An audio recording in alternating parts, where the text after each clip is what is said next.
Hi అండి, అందరికీ నమస్తే.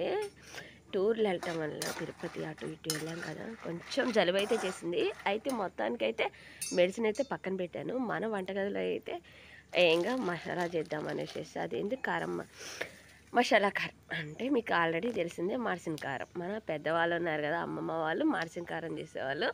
ఆ స్టైల్లో నేనైతే ఈరోజు మార్సిన కారం అయితే చేస్తున్నాను. అయితే ఎండుమిరపకాయలని నూనెలో వేసి వేయించుకోవాలి. అంతేకాకుండా ఒక పిరికెడైతే శనగిత్తలు వేసాను. కొద్దిగా ఒక స్పూన్ అయితే జీలకర్ర వేసాను. రోట్లో వేసి మంచిగా నూరాను. నూరిన తర్వాత ఎల్లిపాయలు, ఉప్పు, కొంచెం చింతపండు, ఎక్కువ కరివేపాకు, కరివేపాకు వేయించుకొని ఇక వీటిలో వేసుకొని నూరుకోవాలండి. రోట్లో వేసుకొని నూరటం వల్ల టేస్ట్ అయితే మామూలుగా ఉండదు. మనం మిక్సీలో పడితే మాత్రం టేస్ట్ అయితే బాగోదు. అందుకనేసి నేను రోట్లో వేసి నూరాను. టేస్ట్ అయితే మామూలుగా లేదు. వేడి వేడి అన్నంలో కొంచెం నెయ్యి వేసుకొని తింటే చాలా బాగుంటుంది. జలుబు కూడా పోతుంది.